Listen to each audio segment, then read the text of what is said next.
नमस्कार दोस्तों। आज आप लोग को फोर्थ डायमेंशन ऑफ लाइफ के विषय में आज आप लोग बताने जा रहा हूँ, जिसमें साइंस कहता है कि ये हमारा फोर्थ डायमेंशन लाइफ होता है, जिसमें एक विज्ञान के अनुसार मैं आप लोग को समझाने का प्रयास करूँगा, जिसमें एक आयाम से दूसरे आयाम, वर्तमान से भूतकाल में, लोक से प्रलोक, कुछ ऐसी यात्राएं अपने साइंस फिक्शंस फिल्मों में देखी होंगी। लेकिन अगर आप हकीकत में ऐसा हो जाए तो अगर कहा जाए कि जीवन के बाद एक चौथा आयाम या फोर्थ डायमेंशन भी है तो आप शायद चौंक जाएंगे। लेकिन एक वास्तविकता यह है कि जिसका जिक्र कई योगियों ने किया है।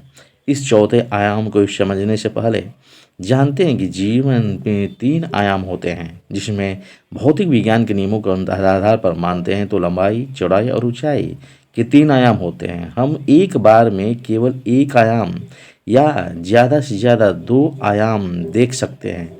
तीसरा डायमेंशन हमारी समझ से परे होता है, या यूं कहें कि हम यहाँ वहाँ तक पहुँच नहीं पाते हैं। जिसके लिए इस बात को महान संत और योगी देवरहा बाबा ने विस्तार से समझाया है कि वह कहते हैं कि विज्ञान बताता है कि जिस संसार में हम रहते हैं उनमें सिर्फ तीन दिशाओं का पता चलता है, दाएं से बाएं, ऊपर से नीचे और आगे पीछे। लेकिन साइंस का यह भी मानना है कि दिशाओं का आयामों के अलावा कुछ और विस्तार या बीमा भी हो सकते हैं।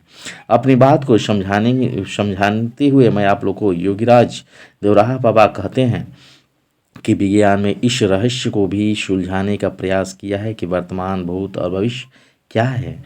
माना जाना चाहिए कि जो घटना एक बार हुई वह अगर हो गई तो उसे कोई नष्ट नहीं कर सकता है। भूतकाल की घटना को हमेशा देखा जा सकता है। बड़ी बड़ी दूरबीनों की सहायता से वैज्ञानिक ऐसे तारों को, उन स्थितियों को देख रहे हैं जो आज से 2000 या 3000 साल पहले थी। उनकी किरणों पृथ्वी तक आने हजारों साल लग गए। वैज्ञानिकों ने इस बात के परिणाम भी हासिल कर लिए हैं कि वे तारे नष्ट हो गए हैं। इस तर्क को आधार मानकर आगे बढ़ते हैं तो बेहद हैरान करने वाली बातें सामने आती है। मसलन आज तक का पूरा मानव इतिहास देखा जा सकता है कि, लेकिन सवाल है कि ऐसा कौन इंसान है जो भूत को देख ले।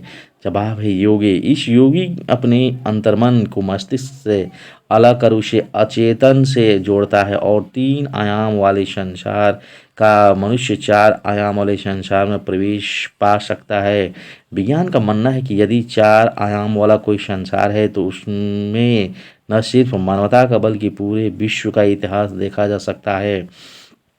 अब आप लोग को तीन आयाम जिसमें आप लोग बता सकते हैं, जिसमें मनोजागृति आता है, आत्म जागृति आता है और आध्यात्मिक जागृति आता है। वैदिक विषयों के जानकर मनोज कपूर कहते हैं कि मन चंचल होता है तभी मन उदास, तो तब सभी प्रसन्न और कभी व्याकुल। तो मन को नियंत्रित कर लिया तो मनोजागृति हो गई। और मनोजागृति के बाद मनुष्य इंसान खुद का विश्लेषण करता है तो उसे अपनी मनपसंद, नापसंद और हर पहलू की जानकारी होती है। दूसरे शब्दों में इसे स्वस्वरूप को जानना चाहते हैं। जब कोई व्यक्ति इन दो आयामों पर पहुंच जाता है तो वह तीसरा आयाम यानी आध्यात्मिक जागृति की ओर बढ़ता है। इस अवस्था में पहुंचने के बाद योगी चौथे आयाम फोर्थ डायमेंशन की ओर बढ़ता है। संत देवराहा बाबा भी इसी अपनी किताब देव ज्योति में इस तथ्य की पुष्टि करते हैं। यह कहते हैं कि योगी जब चित्त की वृत्तियों को अपनी काबू में कर लेता है तो वह चौथी बीमा वाले संसार में प्रवेश करता है। इस शक्ति से के बल पर वह सांसारिक मानव की दृष्टि से अदृश्य या इनविजुअल हो जाता है। कुछ विद्वानों का मानना है कि चतुर्विम जगत में न तो अंधेरा न ही सूर्य का प्रकाश पहुंच पाता है। वहाँ शून्य का राज्य होता है। वह कुछ न होता हुआ भी कुछ सब कुछ होता है। वहाँ उपग्रह, नक्षत्र, ग्रह और आकाशगंगाएं उसी तेजी से आती जाती हैं जैसे हमारे स्टेशन पर ट्रेनें आती हैं जहाँ सृजन और प्रलय का भी कोई अस्तित्व नहीं होता। इस 4D दुनिया में प्रक्रिया और काल अव्यक्त और आकार रहित बन जाते हैं। लगता है कि जैसे कभी ब्रह्मांड वहाँ जन्मे हैं। 4 आयामों वाले इस संसार का यह विवरण अधूरा है, क्योंकि 3 आयाम वाले संसार में रहने वाले लोगों के शब्दों में इसे पूरा तरह बताना संभव ही नहीं है। ये तो अनुभूति का विषय है कि योगी अगर अपनी शक्ति से अदृश्य हो जाते हैं तो हमें मानना पड़ेगा कि फोर डायमेंशन वर्ल्ड में चले जाते हैं। आम इंसान इस बात सब चीज़ों को उतना ही समझ पाता है जितना जन्म मृत्यु की परिभाषा के बीच आ पाता है। एक इसे दूसरे शब्दों में कहें तो योगी भूत भविष्य की सारी घटनाएं देखने और दिखाने की क्षमता रखते हैं। क्या 4D में जाने का कोई प्रत्यक्ष उदाहरण मिलता है?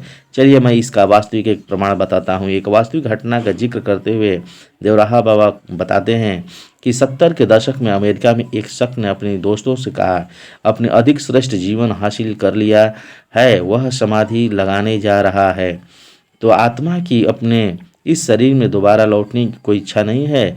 यह अधिक श्रेष्ठ जीवन या शायद चौथा आयाम ही होता है। 4D दुनिया में रहने वाले इंसानों के लिए 4D दुनिया हमेशा दिलचस्पी और कतूहल का विषय रहेगी। यह सिर्फ योगियों तक ही सीमित नहीं, बल्कि मृत्यु के बाद जीवात्मा इस चौथे स्तर का अनुभव करती है।